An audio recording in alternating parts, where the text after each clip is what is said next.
Commissioner ಅವರಿಗೆ ಏನು function powers ಇದೆ ಅನ್ನೋದು ಅದರಲ್ಲಿ ಅದ ರೀ. ಕಮಿಷನರ್ ಅವರಿಗೆ ಏನಾದ್ರು ಫಂಕ್ಷನ್ ಇದೆ ಯಾವುದು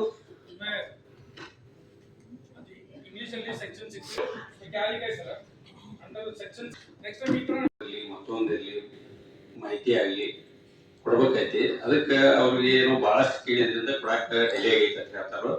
ಅದನ್ನ ಈಗ ಸದ್ಯಕ್ಕೆ ಯಾವ ಅವೈಲೇಬಲ್ ಅವ್ನು ಕೊಟ್ಟು ಆಮೇಲೆ ಕೊಡುವಂತ ಯಾವ್ದವು ಇವಕ್ಕೆ ಸ್ವಲ್ಪ ದಿವಸ ಟೈಮ್ ಕೊಡ್ರಿ ಅಂತ ಕೇಳ್ಕೊಂಡು ಕೊಟ್ರೆ ಸರಿ ಹೋಗ್ತೈತ. ಅದಕ್ಕೆ ತಾವು ಏನ್ ಮಾಡ್ರಿ, ಈಗಾಗಲೇ ಯಾವ ಲಭ್ಯದಾವು ಅವನು ಇಮಿಡಿಯೇಟ್ ಕೊಡಾಕ್ ಹೇಳ್ರಿ. ಇನ್ನುಳಿದುದು ಎಷ್ಟು ದಿವಸ ಟೈಮ್ ಬೇಕು ನೋಡ್ರಿ. ಆ ಒಂದು ಇದ್ರ ಮೇಲೆ ಸೂಕ್ತ, ಯಾಕಂದ್ರೆ ಸುಮ್ಮನೆ ಅದನ್ನ ಟೈಮ್ ಪಾಸ್ ಮಾಡೋದು ಬೇಡ.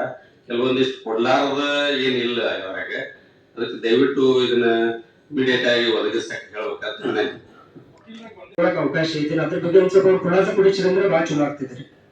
ಯಾಕಂದ್ರೆ ನಾ 2-3 ಸಲ ಅಡ್ಡಾಡೋದನ್ನ ಕೇಳಿದಾಗ ಥರ್ಡ್ ಪಾರ್ಟಿ ಕೊಡಕ್ ಆಗಿಲ್ಲ ಅಂತ ಹೇಳಿದ್ರು. ಮತ್ತ ಇದ್ರ ಬಗ್ಗೆ ಒಂದ್ ಸ್ವಲ್ಪ ಮಾಹಿತಿ ಕೊಟ್ರೆ ಬಹಳ ಚಲೋ ಆಗ್ತಿದ್ರಿ. ಕೇಳಕ್ ಅವಕಾಶ ಇದೆ ಅಂತ ಕೇಳ್ತೀನಿ.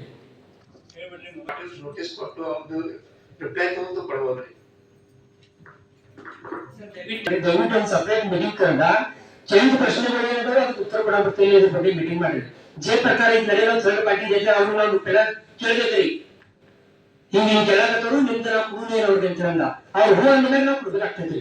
ಇಟ್ಟ ಇದ್ರ ಮೇಲೆ ಒಂದ್ ಸ್ವಲ್ಪ ನಿರ್ಣಯ ಪೆಂಡಿಂಗ್ ಇಟ್ಟ ಒಂದ್ಸಲ ಮುಂದಿನ ಸಲ ಡಿಸ್ಕಷನ್ ಮಾಡಿ ಬಲ ಸಂದರ್ಭದಲ್ಲಿ ವೈಯಕ್ತಿಕ ಡ್ಯಾಮೇಜ್ ಆಗುವಂತ ಸಂದರ್ಭದಲ್ಲಿ ಅದು ಕೊಡಾಕ್ ಬರೋಲ್ಲ. ಅದು ಬೇರೆ ಇದು ಬೇರೆ ವಿಷಯ. ಇದು ಪಬ್ಲಿಕ್ ಡಾಕ್ಯುಮೆಂಟ್ಸ್. ಅಲ್ಲಿ ನಮ್ಮ ಮಹಾನಗರ ಪಾಲಿಕೆಯಲ್ಲಿ ಪ್ರತಿಯೊಂದನ್ನ ಪಬ್ಲಿಕ್ ಥರ್ಡ್ ಪಾರ್ಟಿ ಡಾಕ್ಯುಮೆಂಟ್ಸ್ ತಗೋಬಹುದು. ಇದು ಅದಕ್ಕೆ ಸಂಬಂಧಪಡ್ತೈತಿ. ಬರ್ದತ್ತಿಲ್ವೇ ಹೆಸರ ಪ್ರೈಮರಿ ಎವಿಡೆನ್ಸ್, ಸೆಕೆಂಡರಿ ಎವಿಡೆನ್ಸ್ ಅಂತ ಇದಾವೆ. ಈಗ ಒರಿಜಿನಲ್ ಡಾಕ್ಯುಮೆಂಟ್ ಇದ್ದರೆ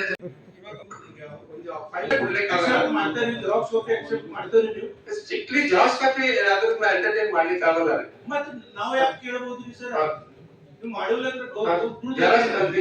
ಒರಿಜಿನಲ್ ಸರ್ಟಿಫೈಡ್ ಕಾಪಿನೇ ಇರಬೇಕು. ಡಾಕ್ಯುಮೆಂಟ್ ಜೆರಾಕ್ಸ್ ಕಾಪಿ ಕೊಡ್ಬೋದು, ಸರ್ಟಿಫೈಡ್ ಕೊಡೋದು ಕೇಳಂಗಿಲ್ಲ ಅವ್ರ. ಜೆರಾಕ್ಸ್ ಕಾಪಿ ನೀವು ತಗೊಂಡಿದ್ರೆ ತಪ್ಪ.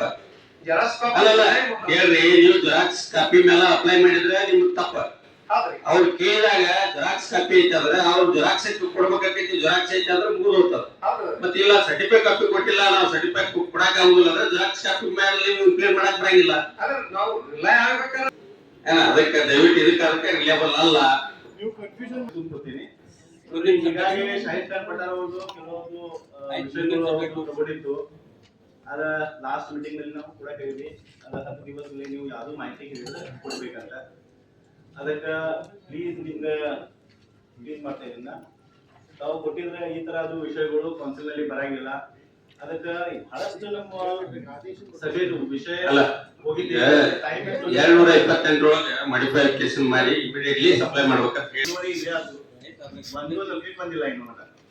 ಹಿಂಗಾಗಿ ಕೆಲವು ನಾವು ಕೂಡ ನೆನಪಿಟ್ಕೋಬೇಕು. ನಮ್ ಟೈಮ್ ಎಷ್ಟು ಹಾಳಾಗ್ತಾ ಇದೆ ಅದು ನಾವು ನೋಡ್ಬೇಕು.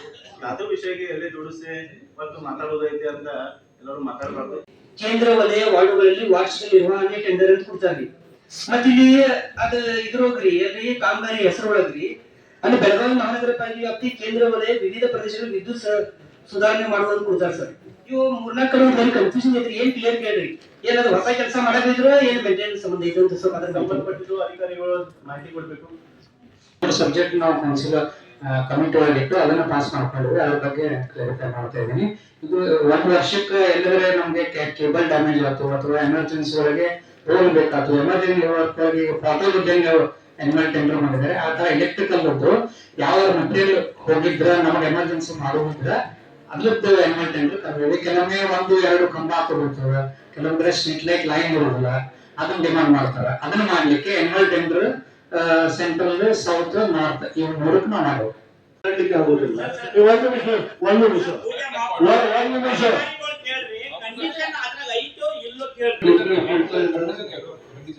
ಸರ್ ನಾ ಕಂಡೀಷನ್ಸ್ ಹೊರಗೆ ಪಾತ್ ಕೂತಿದ್ದಾರೆ. ದೊಡ್ಡ ನೀವು ಮತ್ತೆ ನಮ್ಗೆ ಲೀಡರ್ ನೋಡ್ ಬನ್ನಿ ಅವ್ರ ಪಾಪ ಅವ್ರಿಗೆ ಹೇಳಿ ಅವ್ರಿಗೆ ಮಾತಾಡ್ಲಿಕ್ಕೆ ಬರುದಿಲ್ಲ.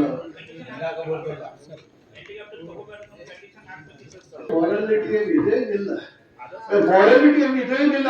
ಬರೀ ನಾವು ಕಂಡೀಷನ್ ನೋಡೋದು. ಒಂದ್ ನಿಮಿಷ ಬರೀ ಕಂಡೀಷನ್ ನೋಡ್ತಾ ಇರೋದು ಯಾರು ಇಲ್ಲ. ಕಂಡೀಷನ್ ಇದೆ ಏನಿಲ್ಲ, ಬರ್ದಕ್ಕೆ ಏನಿಲ್ಲ. ಒಂದು ನಿಮಿಷ ಸರ್. ಎಷ್ಟು ಮಾತಾಡೋರು ನಾವಿಲ್ಲ.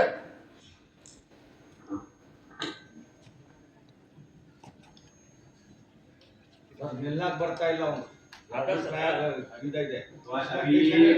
ಮಾರಾಲಿಟಿ ನಮ್ಗೆ ಏನೂ ಇಲ್ಲ ಏನಿಲ್ಲ ಪೂಜಾ ಮಾಡ್ತಾರೆ. ಮಾರಾಲಿಟಿ ಇಲ್ಲ ನಮ್ಗೆ. Sir, morality. ನೀವು ಬರೆಯೋ ಕಂಡೀಷನ್ಸ್ ಬುಕ್ಸ್ ಇದು ಅದು ನೋಟಿಫಿಕೇಶನ್ ಇದು ನೋಟಿಫಿಕೇಶನ್ ಅವ್ರ ಕಾಂಟ್ಯಾಕ್ಟ್ ಆಗಿದೆ, ಅವ್ರ ಲಿಸ್ಟ್ಗೆ ಆಗಿದೆ, ಅವ್ರ ಗೆಸ್ಟ್ಗೆ ಆಗಿದೆ, ನೀವು 100 ರೂಪಾಯಿ ತಗೋಬೇಕು, 200 ರೂಪಾಯಿ ತಗೋಬೇಕು, ಅಷ್ಟು ಅಂತ ಇದೆ.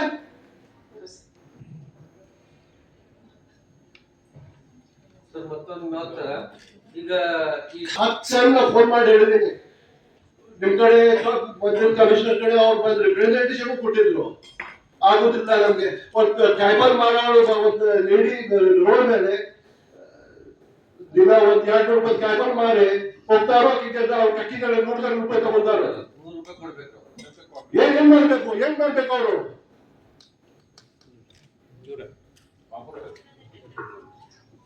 Just because you are keeping quiet, don't mean that you keep on always. गरीब मेरे को सताने का एक मजाक बन चुका है.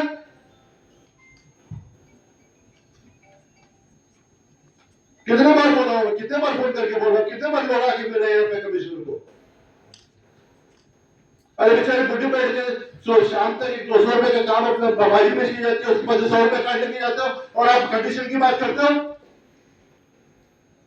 क्यों नहीं डाले पहले कंडीशन में? कब सोचा नहीं थे? कितने बार आके गए वो लोग? गैर नजीब से भी उठाए थे इसके बारे में. पिछले कॉन्ट्रैक्टर से ज्यादा सिर्फ 10 लाख रुपए ज्यादा दिया है. सब उतना ही है। वो पूरा डिटेल है यहाँ पे. उसका जो मनमानी चाहिए वो करता रहेगा.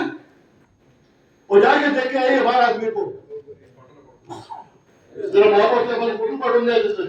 साहेब आता सध्या बघा त्याच्या बोलाला ಯಾರು MLA ಅವರು ಕೂಡ ತಮ್ಮ ಕಾರಣದಲ್ಲಿ ತೋರಿಸಿದ್ದಾರೆ. ಇದು ಇನ್ನೂ ಹ್ಯಾಂಡರ್ ಆಗಿಲ್ಲ ಅಂತ ಹೇಳಿದ್ದೆ ನಾನು. ಅದಕ್ಕೆ ಇದನ್ನ ಪಾಸ್ ಮಾಡಿ ಅಂದ್ರೆ ಇದು ಕೈ ಬಿಡೋದು. ಅವ್ರಿಗೆ ಕೂಡ ಹೇಳ್ತೀನಿ, यहाँ से लेने को नहीं आता वो ले सकते हैं, पहली बात. दूसरी बात ये है कि परसों जब आपके एमएलए साहब हमसे मिले थे तो उनसे वो बात होने के बाद में उन्होंने बोला है कि मेरे फंड में वो डाल के मैं करवा दूंगा. तो आप अगर उनसे मिले तो आपका काम हो जाएगा. नहीं सर, ठीक है सर, वो चाहे वो स्मार्ट सिटी होंगे और कारपोरेशन को इंटरकनेक्टेड होता है. अभी परसों है ने ई ऑक्शन करके चार दुकाना वहाँ सेल आउट करे. ई ऑक्शन बोल को रेंट बेसिस को 4 दुकाना कोटिकेरे के ई ऑक्शन करे सर. 9,500 समथिंग रेंट मुकर्रर किया गया. ऑक्शन बिट लास्ट का 9,500 था सर. तो किधर ना किधर है नहीं कारपोरेशन इंटरलिंक है मेरा बोलना बोले तो. और एक बात क्या है सर, मैं उसमें ऐड करना चाहूंगी,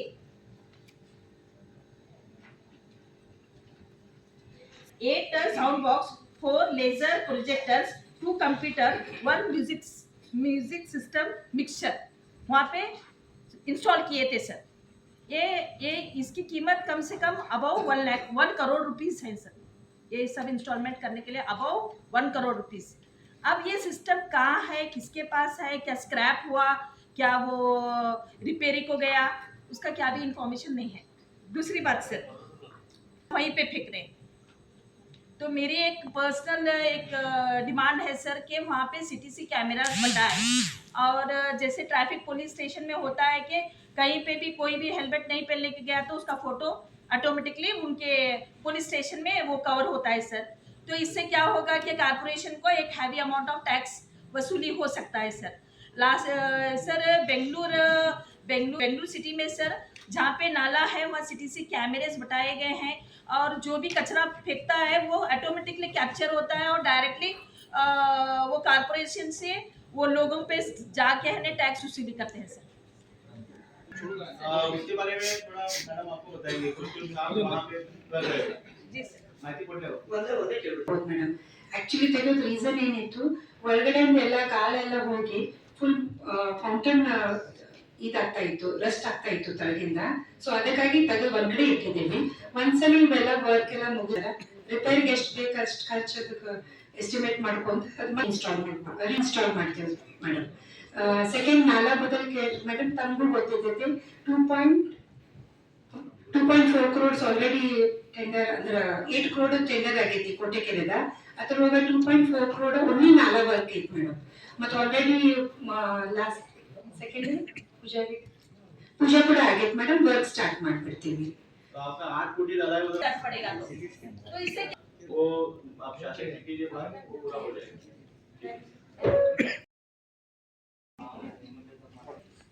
ಟೆಂಡರ್ ಆಗಿ ಕಿಶೋರ್ ಮೋಗೇಕರ್ ಅವರಿಗೆ ಕೊಟ್ಟಿದ್ದೀವಿ ಸರ್ 2022-23 ಸರ್. ಅದರ ನಂತರ ಮುಂಬರುವ ದಿನಗಳಲ್ಲಿ ಸರ್ 3/7/2023 ಶಿವಾನಂದ್ ಹೊರಟ್ಟಿಗೆ ಸರ್ ಕೊಟ್ಟಿದ್ದೀವಿ ಸರ್. 3/7/2023 ಸರ್ 1,12,40,40,000 ಕೊಟ್ಟಿದ್ದೇವೆ ಸರ್. ಶಿವಾನಂದ್ ಹೊರಟ್ಟಿಗೆ ಕೊಟ್ಟಿದ್ದೀವಿ 1,12,40,40,000.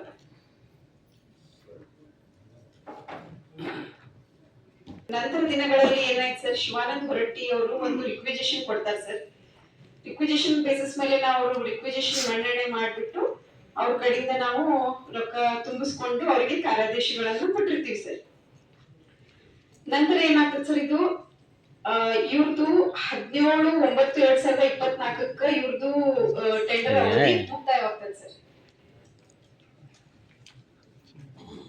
ಆಮೇಲೆ ಏನಾಗ್ತದೆ ಸರ್, ನಾವು ಫ್ರೆಶ್ ಟೆಂಡರ್ ಕರಿಗೋಸ್ಕರ ನಾನು ಸ್ಟ್ಯಾಂಡಿಂಗ್ ಕಮಿಟಿಯಲ್ಲಿ ಸಬ್ಜೆಕ್ಟ್ ಇಟ್ಟಿರ್ತೀನಿ ಸರ್. ಸಬ್ಜೆಕ್ಟ್ ಇಟ್ಟು ಸ್ಟ್ಯಾಂಡಿಂಗ್ ಕಮಿಟಿ ಅಪ್ರೂವಲ್ ತಗೊಂಡು ನಾನು ಟೆಂಡರ್ ಕರೆದಿರ್ತೀನಿ ಸರ್. ಫಸ್ಟ್ ಟೆಂಡರ್ ನಾನು ಕರೆದಿದ್ದು 10/9/2024 ಫಸ್ಟ್ ಟೆಂಡರ್ ಕರಿತೀನಿ ಸರ್. ಟೆಂಡರ್ ಇದು ಶಿವಾನಂದ ಹೊರಟ್ಟಿದ ಪಿರಿಯಡ್ ಮುಗೀತದೆ ಸರ್. ಪಿರಿಯಡ್ ಮುಗಿದ ನಂತರ ಇಮಿಡಿಯೇಟ್ಲಿ ಟೆಂಡರ್ ಯಾರಿಗೂ ಕಾರ್ಯಾದೇಶಗಳನ್ನು ಕೊಟ್ಟಿಲ್ಲ ಅಂತ ಹೇಳ್ಬಿಟ್ಟು ಕಿಶೋರ್ ಮೋದ್ಗೇಕರ್ ಇವರಿಗೆ ಲಾಸ್ಟ್ ರೇಟ್ ಏನ್ ಬಂದಿದ್ದೈತಿ ಆ ರೇಟ್ ಪ್ರಕಾರ, ಯಾಕಂದ್ರೆ ಕಿಶೋರ್ ಮೋದ್ಗೇಕರ್ ಸಕ್ಸಸ್ಫುಲಿ ಅವರು ಲಾಸ್ಟ್ ಅಂದ್ರೆ 2022-23 ಅಲ್ಲಿ ಯಾವುದೇ ರೀತಿಯಾದಂತಹ ಕಂಪ್ಲೇಂಟ್ಸ್ ಗಳು ಇಲ್ಲದೆ ಮಾಡಿದ್ದಾರೆ. ಕಾರಣ ನೀವು ಇವರಿಗೆ ಇದ್ದವರಿಗೆ ಕಂಟಿನ್ಯೂ ಅಂದ್ರೆ ಇದ್ದವರು ಗ್ರೌಂಡ್ ರೆಂಟ್ ಟೈಮ್ ಬೀಂಗ್ ಯಾರು ನಮ್ಮಲ್ಲಿ ಇರೋದಿಲ್ಲ, ವೇಸ್ಟ್ ಆಗೋದು ಬೇಡ, ಮಹಾನಗರ ಪಾಲಿಕೆಗೆ ಆರ್ಥಿಕ ದೃಷ್ಟಿಯಿಂದ ನಮಗೆ ತೊಂದರೆ ಆಗೋದು ಬೇಡ, ಇದ್ದವರಿಗೆ ಕಂಟಿನ್ಯೂ ಮಾಡ್ರಿ ಮತ್ತೆ ಇಮಿಡಿಯೇಟ್ಲಿ ಟೆಂಡರ್ ಕರೀರಿ ಅಂತ ಹೇಳಿ ಕೌನ್ಸಿಲ್ ದಿಂದನೂ ನಮಗೆ ಒಂದು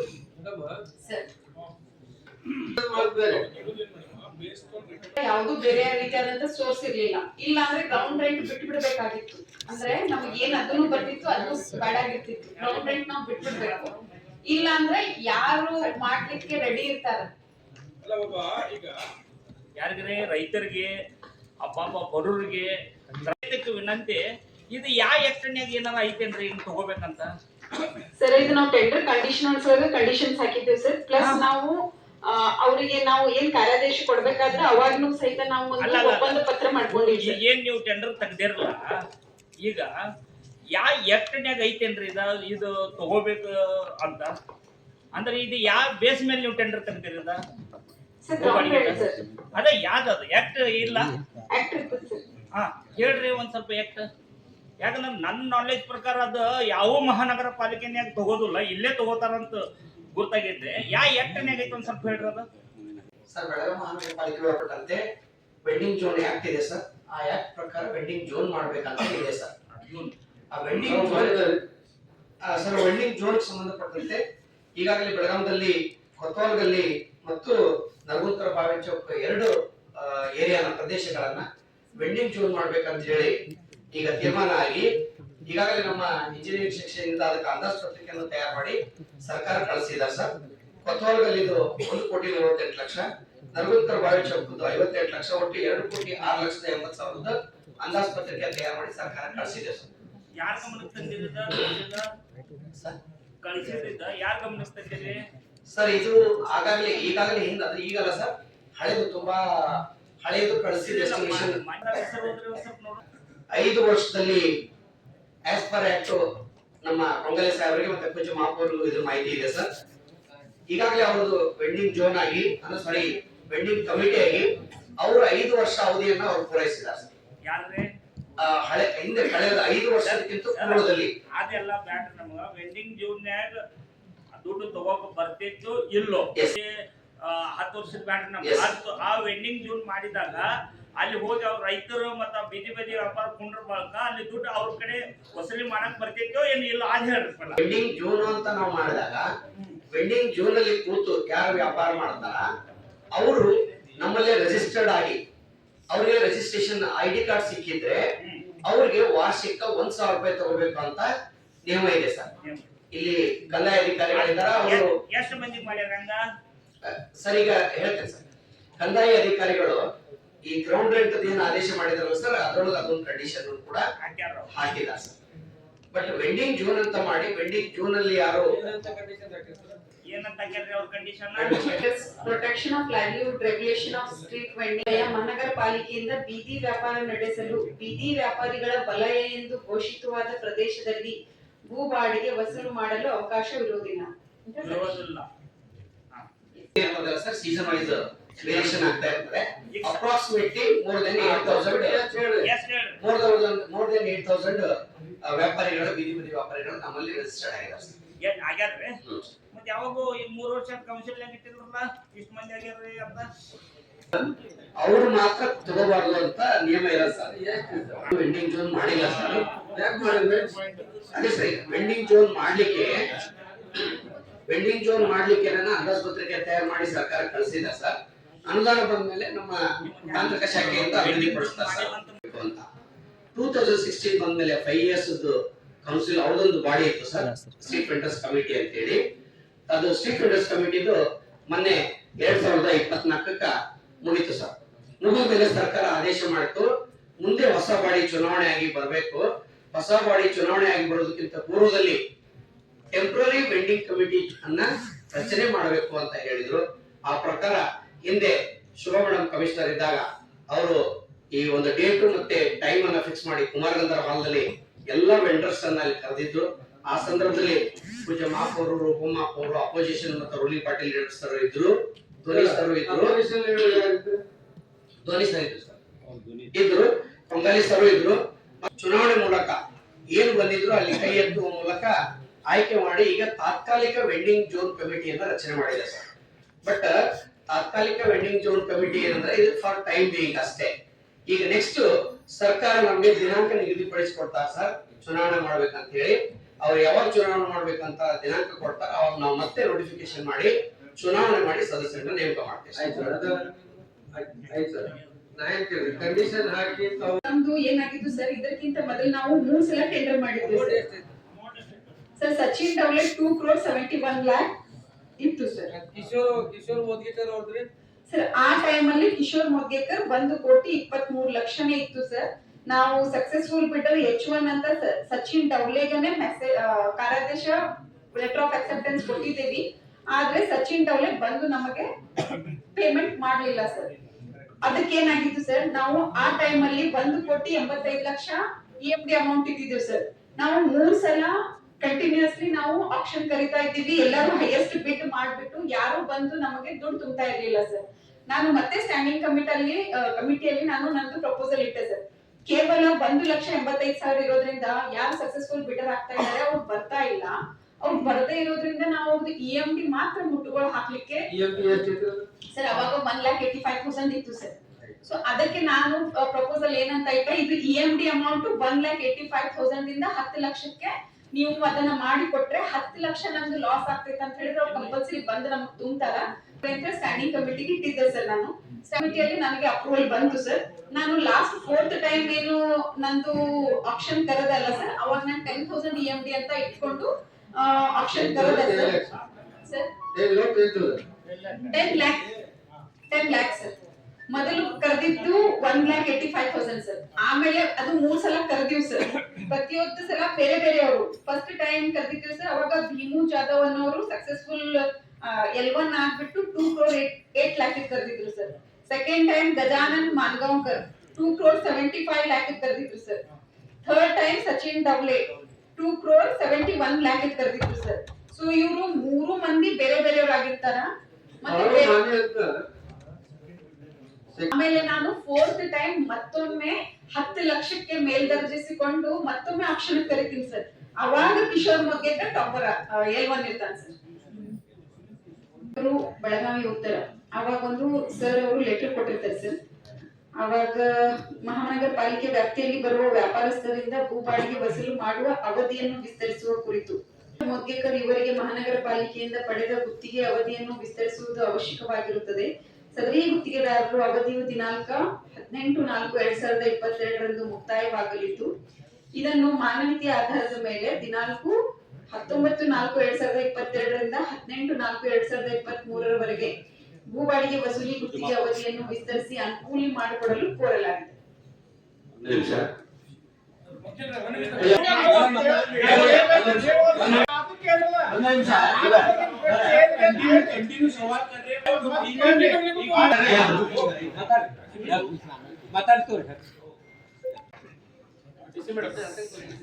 ಪೂಜಾ ಮಾಕೋರೆ ನಾವೊಂದು ಸ್ವಲ್ಪ ಮಾತಾಡ್ತೀನಿ. ಶಾಸಕರು ಲೆಟರ್ ಕೊಟ್ಟಾರ, ಅಲ್ಲಿಂದ ಕಿಶೋರ್ ಮೋದ್ಕೇಕರ್ ಅವ್ರದ್ದು ಎಲ್ಲಿ ಮಟ್ಟ ಇತ್ತು ಡೇಟ್ ಹೇಳಿ ಸ್ವಲ್ಪ.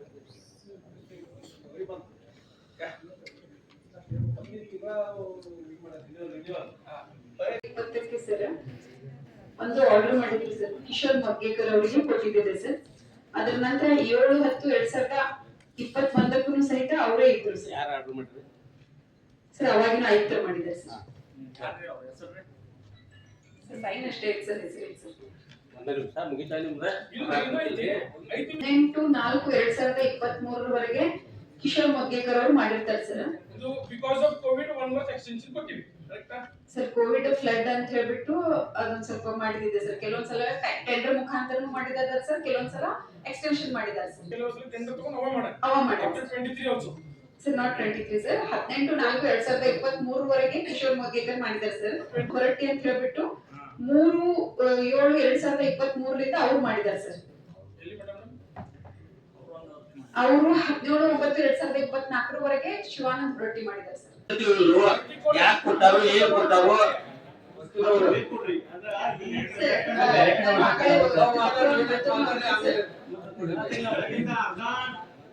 ಹಾಫ್ ಡೇ ಬೆಳಗಿಂದ ಬರೀ ಬೆಲೆ ಐತಿ. ಅದಕ್ಕಾಗಿ ಇದಕ್ಕೆ ಒಂದು ನಾಳೆ ಬೇಕಾದ್ರೆ ಡೇಟ್ ತಗೊಳ್ಳೋಣ.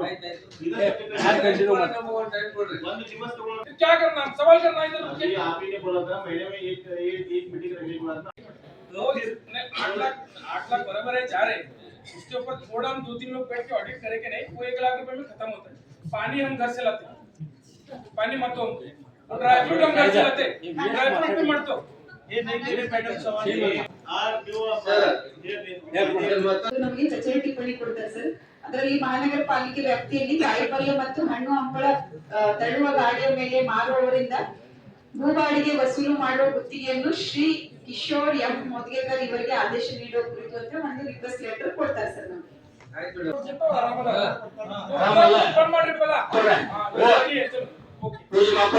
ನಾವು ಈಗ ನಾವೇನು ಮುದ್ರಿಕರ ಪರವಾಗಿ ಮಾತಾಡ್ತಿಲ್ಲ. ಅವ್ರ ಕಂಡೀಷನ್ಸ್ ಹಾಕಿ ಅವರು ವ್ಯಾಲಿಡ್ ಬಿಟ್ರೆ ಆದ್ಮೇಲೆ ಅವ್ರ ಟೆಂಡರ್ ಕೊಟ್ರೆ ಇನ್ನೊಂದು ಹೇಳ್ಬಿಡ್ರಿ. ಅವ್ ನಾಳೆ ಇದಕ್ಕೆ ಏನಾರ ತಕ್ಕಂದ್ರ ನೀವು ಹೇಳ್ತೀರಿ ಬಟಾಕ್ ಕ್ಲಾಸ್ ಇಟ್ಕೊಂಡಿರ್ತೀರಿ, ಮೆಗಿನ್ ಕ್ಲಾಸ್ ಬಿಡ್ತೀರಿ, ಮನವಿ ಆಧಾರ ಮೇಲೆ ಹಿಂಗ ಹೊರಟಿ ಅನ್ನೋ ಮತ್ತ ಅವ್ನ ಟೆಂಡರ್ ಕಂಟಿನ್ಯೂ ಆಗಿತ್ತು. ಅವಾಗ ಯಾರಿಗೆ ಜೋರ್ ಆಕೈತಿ ಹೇಳ್ರಿ. ತಾವು ಅಪ್ರೂವಲ್ ಕೊಟ್ಟ ನಂತರನೇ ನಾವು ಮಾಡಿದ್ದೆ ಸರ್. ಅದಾಗಿ ಕೂಡ ಈಗ ಮಾನವೀಯತೆ ದೃಷ್ಟಿಯಿಂದ ಅಂತ ತಾವು ಏನ್ ಹೇಳ್ತಾ ಇದ್ದೀರಿ ಸರ್, ಮತ್ತು ಅವ್ರ ವಿಕಲಾಂಗ ಕಡೆಯಿಂದ ತಗೊಳ್ಳೋದನ್ನು ಅದು ಸರಿ ಇರುವುದಿಲ್ಲ ಅಂತ ಹೇಳ್ಬಿಟ್ಟು ಮತ್ತೆ ಅದು ಹಾರ್ಡ್ಲಿ ಬಹಳ ಕಡಿಮೆ ಇರ್ತದೆ ಸರ್. ಸೊ ತಾವು ಕೌನ್ಸಿಲ್ ದಿಂದ ಅನುಮತಿ ಏನಾದ್ರೂ ಕೊಟ್ರೆ ನಾವು ಅವರಿಗೆ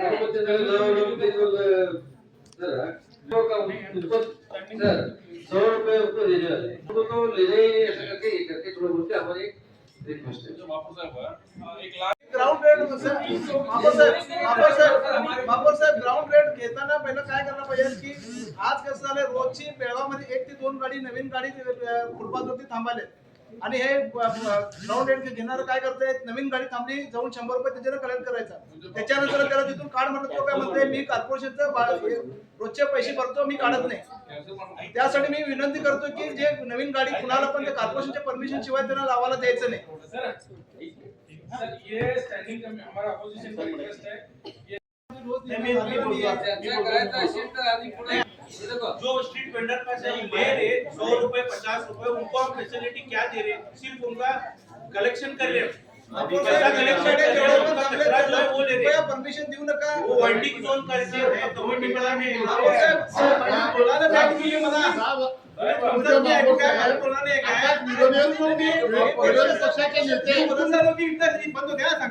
माझा एका चर्चा झालेली आहे की अर्धा दिवस फक्त ह्याच विषयावर चालते नाही आता कोणाला दिलो नाही कुणाला दिला नाही कोणाला दिलो ಹಾಫ್ ಡೇ ಇವತ್ತು ಬರೀ ಇದರ ವಿಷಯದಲ್ಲೇ ಚರ್ಚೆ ಆಗಿತ್ತು ಇದರಿಂದ ಸಾಧ್ಯ ಏನಾಯ್ತು ಏನೂ ಆಗಿಲ್ಲ ಕೇಳ್ರಿ ಈಗ ನಾವು ಬೀದಿ ವ್ಯಾಪಾರಸ್ಥರಿಗೆ ನಾವು ಮಹಾನಗರ ಪಾಲಿಕೆಯಿಂದ ಏನ್ ಮಾಡ್ತೀವಿ ಏನ್ ಹಾಕು ಅದೆಲ್ಲ ಹಾಕು ನಾವ್ ಹೇಳ್ರಿ ಅವ್ರು ಕಾಯಿಪಲ್ಯ ಮಾಡ್ತೀವಿ ವೇಸ್ಟ್ ಎಷ್ಟು ಬರ್ತೈತಿ ದಿನ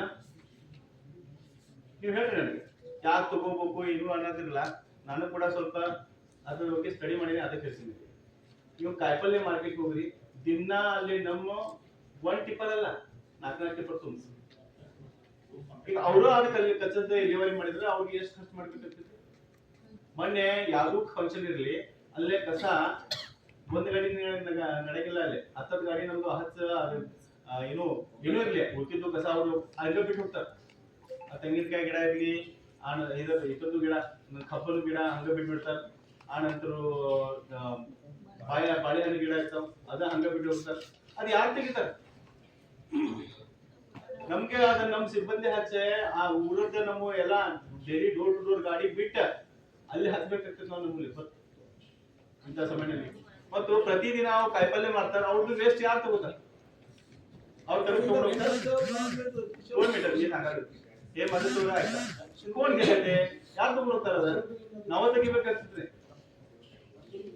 ಅವ್ರ ಸಲುವಾಗಿ ನಾವು ಇಷ್ಟ ಮಾಡತ್ತೀವಿ ಬರೇ ನಾವು 10 ರೂಪಾಯಿ ಔಷಧಿ ತಗೊಂಡ್ರ ಬಹಳಷ್ಟು ಜನ ನೋಡ್ತೀವಿ ನೀವು ನಾನು ನಿಮ್ಗೆ ತೋರಿಸ್ತೀನಿ ಯಾರ್ಯಾರ ನೀವು ನಗರದಲ್ಲಿ ಬರ್ತೀರಿ ಬರ್ರಿ ನಾವು ವಿಸಿಟ್ಗೆ ಹೋಗೋಣ ಈಗ ಕೆಲವು ಜನ ಅವ್ರ ತಳ್ಳು ಏನು ಮಾಡ್ತಾರಲ್ಲ ಆ ಮಾತಾಡೋದು ಖರೇನ ಏನು ಕೇಳ್ರಿ ಈಗ ನಿತಿನ್ ಅವ್ರು ಹೇಳಿದ್ರು ಈಗ ಹೊಸ ಗಾಡಿ ಕಟ್ಟೆ ಮೇಲೆ ಕುಂಡಿಸ್ತಾರೆ ಅಲ್ಲೇ ಫುಟ್ಪಾತ್ ಬ್ಲಾಕ್ ಮಾಡಿಬಿಡ್ತಾರೆ ಫುಟ್ಪಾತ್ ಬ್ಲಾಕ್ ಮಾಡಿದ ಕೂಡಲೇ ಅಲ್ಲಿ ಜನ ಕೂಡ ಕಂಪ್ಲೇಂಟ್ ಮಾಡ್ತಾರೆ ಬಟ್ ಫುಟ್ಪಾತ್ ಎದಕ್ಕೆ ಐತಿ ಜನ ನಡಕ್ ಹೋಗ್ಲಿಕ್ಕೆ ಆಯ್ತಲ್ಲ ಮತ್ತೆ ಆದ್ ಬಂದ್ ಮಾಡಿದ್ರೆ ಮತ್ತೆ ಉಪಯೋಗ ಏನೈತಿ ಅದ್ 100 ರೂಪಾಯಿ ಸಲುವಾಗಿ ಫುಟ್ಪಾತ್ ನಾವು ಹಾಳು ಮಾಡ್ಬೇಕು ನಾವು ಕೆಲವು ಅಷ್ಟಿಷ್ಟ ಸಮಸ್ಯೆ ಅದಾವ್ರಿ ನೀವು ಅದ್ರ ಮೊದಲು ತಿಳ್ಕೊರಿ ನಾವು ಜಗಳಾಡ್ತಾ ಇದ್ದೀರಲ್ಲ ಮೊದಲು ನೀವು ಆದ್ ಸ್ಟಡಿ ಮಾಡ್ರಿ ಅವ್ರದಿಂದ ನಮ್ಗೆ ಲಾಭ ಏನೈತಿ ನುಕ್ಸಾನ ಏನೈತಿ ಅದನ್ನ ಕೂಡ ನೋಡ್ರಲ್ಲ आदेश द्या आप एक काम करो आप रोलिंग दो कि फुटपाथ के ऊपर जो भी आदमी लगा रोलिंग तो डायरेक्शन तो ऑफिसर को निकालने के लिए लगाओ आप बरोबर है आपके हाथ में गरीब लोग जब 100 रुपए कमा के के लिए आपको 100 रुपए 200 रुपए कमा कॉम्प्लेक्स है जितने बड़े बड़े दुकान है आज उनको 2000 2500 पगार में लेकर के हमारे लोग ही उधर दुकान चला रहे सर प्लीज वो प्रॉपर्टी जो है आज मैं इससे पहले मीटिंग में मैडम को पूछा था डीसी रेवेन्यू मैडम को कि कारपोरेशन की जो प्रॉपर्टी है वो प्रॉपर्टी के ऊपर कितना किराया कितना भाड़ा ले रहे हमारे को लिस्ट दो बोल के एक जगह में 30,000 रुपए है एक जगह में 3,000 रुपए है 3,000 रुपए में 20 बाय 20 का दुकान चला रहे उसका हिसाब नहीं सर मैं क्या बोल रहा हूँ आप जब बोल रहे हैं कि अगर ये गरीब आदमी रोड पे कमा के खाने का उसका हिसाब आप लगा रहे तो कारपोरेशन की प्रॉपर्टी का हिसाब क्यों नहीं लगा रहे आप हम लगा रहे हमने भी नहीं आपको लगाना चाहिए हमने भी पूछा और सब मिल के ये मैं नहीं चाहता कि आज गरीब लोग जब सर मैं क्या बोल रहा हूँ गरीब लोग फुटपाथ गरीब लोगों को बता रहा हूँ गरीब लोगों के लिए जो भी वेटिंग जोन बनाया है उसमें वो बैठने का सर वेंडिंग जोन में तो आप ऑर्डर करो रोलिंग करो आप वेटिंग जोन में बैठने का नहीं आप रोलिंग दो ये फुटपाथ के ऊपर रोड के ऊपर जो भी लोग जो है छत मार के जो अभी ये कि आप जैसा बोल रहे हैं निकालने को लगाओ ऑर्डर दो आप रोलिंग क्यों नहीं कर रहे देखिए ये एक अकेले के वार्ड में या एक अकेले सिटी में मतलब एक अकेले सर आप पूरे सिटी के मेयर है आने का है तो सीधा सीधा क्लीन करके आप रोलिंग दे दो वही तो है नहीं अगर वो रोलिंग नहीं दे सकते आप अगर आप वो रोलिंग नहीं दे सकते अगर वो रोलिंग नहीं दे सकते त्याच्यावरती एक खुलासा विचारतो आमच्या महानगरपालिकामध्ये एक डिपार्टमेंट एन्क्रोचमेंट टीम आहे की नाही एन्क्रोचमेंट टीम आहे की नाही नहीं है आहे वस्तुस्थितीमध्ये एन्क्रोचमेंट टीम आहे. मग जेव्हा महापौरांनीच आदेश दिल्यानंतर काढायचा आहे का एन्क्रोचमेंट टीम आपली ड्युटी काय निभावले? महापुराने एक मिनिट माझा ह्याचा प्रश्न नाही आदिल भाई मेरा एक प्रश्न आहे एन्क्रोचमेंट टीम आपलं ड्युटी काय कराले? त्या टीमला महापौरांनीच आदेश दिल्यानंतर महापौरांनीच बेळगाव शहरासाठी लढा करायचा असेल तर एन्क्रोचमेंट टीम काय कराले? आज महापौरांनी सांगायला पाहिजे, ಕಾರ್ಪೊರೇಟರ್नी सांगायला पाहिजे. ರೆವಿನ್ಯೂ ಸೆಕ್ಷನ್ ಏನ್ರೆ ಎನ್ಕ್ರೋಚ್ಮೆಂಟ್ ತೆಗಿಬೇಕಾಗ್ತೈತಿ ಅವಾಗ ರೆವಿನ್ಯೂ ಸೆಕ್ಷನ್ ಕಡೆ ಬರ್ತಾರೋ, ಯಾವಾಗ PWD ಸೆಕ್ಷನ್ ಕಡೆ ಎನ್ಕ್ರೋಚ್ಮೆಂಟ್ ತೆಗಿಬೇಕಾಗ್ತೈತಿ ಅವಾಗ PWD ಸೆಕ್ಷನ್ ಕಡೆ ಬರ್ತೈತಿ ಸರ್. ಸೊ ಯಾವಾಗ ಎಲ್ಲೆಲ್ಲಿ ಅವ್ರಿಗೆ ಕೆಲಸ ಹಚ್ತಾರೋ ಅವಾಗ ಅವ್ರು ಮಾಡ್ತಿರ್ತಾರೆ ಸರ್. ಮೇಡಮ್ आज ನೀವು ಹೇಳ್ತಾ ಇದ್ದೀರಿ ಯಾರಾದ್ರೆ ಈಗ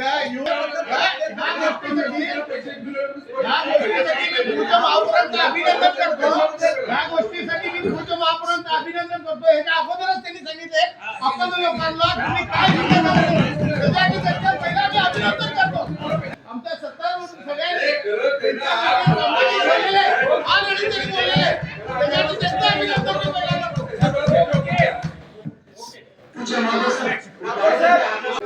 ಗಾರ್ಡನ್ ರೋಡ್ಸ್ ಫುಟ್ಪಾತ್ ಗಾರ್ಡನ್ ಎಲ್ಲೂ ಎನ್ಕ್ರೋಚ್ಮೆಂಟ್ ಆಯ್ತಂದ್ರೆ ಸಂಬಂಧಪಟ್ಟಿದ್ದ AW ಆ ಏರಿಯಾಗ AW environment in case holding ಅದು ತೆಗಿಬೇಕಂದ್ರ AW ಎನ್ವೈರನ್ಮೆಂಟ್ PWD ಕನ್ಸೆಂಟ್ ಅಲ್ಲಿಂದ AW ಅಂಡ್ ರೆವಿನ್ಯೂ ಸೆಕ್ಷನ್ ಬರ್ತೈತೆ ಸರ್.